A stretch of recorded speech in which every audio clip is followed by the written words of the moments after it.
किसान वीरों, इस समय गेहूं की फसल लगभग 60, 65, 70 दिन के आसपास की हो चुकी है और इस समय हमें अपनी फसल की रेगुलर देखभाल करते रहना है, क्योंकि इस अवस्था में झंडा पत्ते को हरा भरा और चौड़ा रखना भी बहुत जरूरी होता है। कैसे रखना है, इसके बारे में हम आज की वीडियो में बात करेंगे।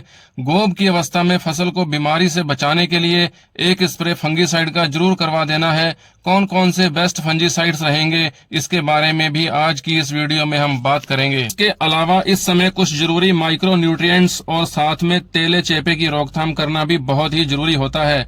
तो आज की वीडियो में हम बात करेंगे इस समय गेहूं की फसल में कौन सा फंजीसाइड लेना चाहिए, कौन सा माइक्रो न्यूट्रिएंट्स लेना है और कौन से ऐसे कीटनाशक की जरूरत रहती है जिससे इस समय भी हम अपनी गेहूं की फसल का सुधार कर सकते हैं और एक बम्पर पैदावार ले सकते हैं। तो चलिए जानते हैं। किसान वीरों, सबसे पहले बात करते हैं कि फंगीसाइड्स का स्प्रे करने से हमारी गेहूं की फसल में क्या रोल होता है।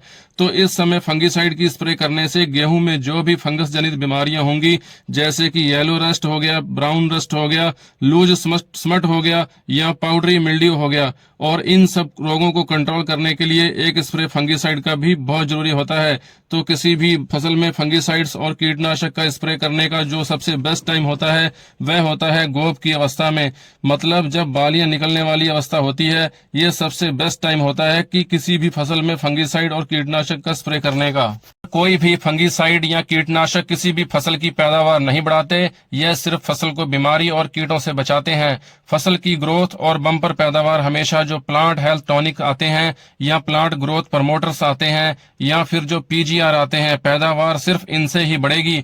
तो इस बात का आप सभी को पता होना चाहिए कि फसल की पैदावार कैसे बढ़ेगी और फसल को बीमारियों से कब और कैसे बचाना है। अगर इस समय 65-70 दिन की फसल में फंगीसाइड का एक स्प्रे नहीं लगाते हैं तो बालियां निकलने के बाद गेहूं के पत्ते जल्दी सूखने लगते हैं, बालियां बिल्कुल छोटी छोटी आती हैं और गेहूं के दाने बिल्कुल बारीक रह जाते हैं। और इन बारीक व कमजोर दानों के पीछे का यही कारण होता है कि हम अपनी फसल को बीमारियों से नहीं बचा पाए होंगे। और अगर फसल में येलो रस्ट मतलब पीला रतुआ का अटैक हो जाता है तो यह फसल की 60% तक नुकसान कर देता है। इसलिए गेहूं की फसल में एक स्प्रे फंगीसाइड का झंडा पत्ती की अवस्था में जरूर करवा देना है, क्योंकि यही सबसे बेस्ट टाइम होता है किसी भी फसल को बीमारी से बचाने का, जिससे कि फ्लैग लीफ चौड़ा व चमकदार बनता है। क्योंकि फ्लैग लीफ से ही जो पौधों में फोटोसिंथेसिस की प्रोसेस होती है, यह प्रोसेस बहुत ही बढ़िया होती है। मतलब दाना भरने में 55% से ज्यादा का काम झंडे पत्ते के कारण ही होता है। तो हमें झंडा पत्ता को चौड़ा व चमकदार बनाना बहुत जरूरी होता है।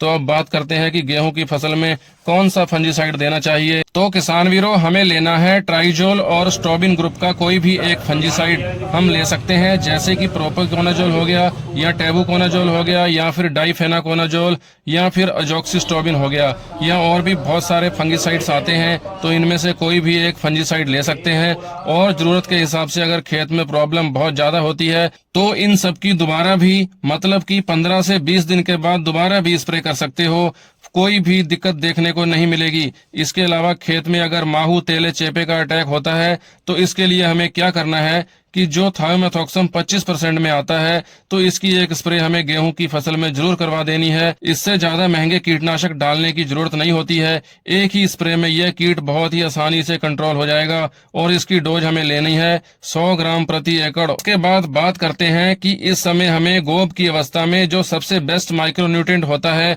वो कौन सा होता है। तो किसान वीरों, इस समय गोब की अवस्था में 05234 का हमें स्प्रे करवा देना है। यह सबसे बेस्ट माइक्रोन्यूट्रिएंट है और इसकी डोज भी रहेगी 1 किलोग्राम प्रति एकड़। तो दोस्तों, इस तरीके से हमें अपनी फसल की रेगुलर देखभाल करना है और फसल को बीमारी से बचाना है, जिससे हमें एक बढ़िया जबरदस्त पैदावार मिल सके। मगर फसल को और भी अच्छा रखने के लिए आप हमारे चैनल को सब्सक्राइब कर लीजिए। धन्यवाद।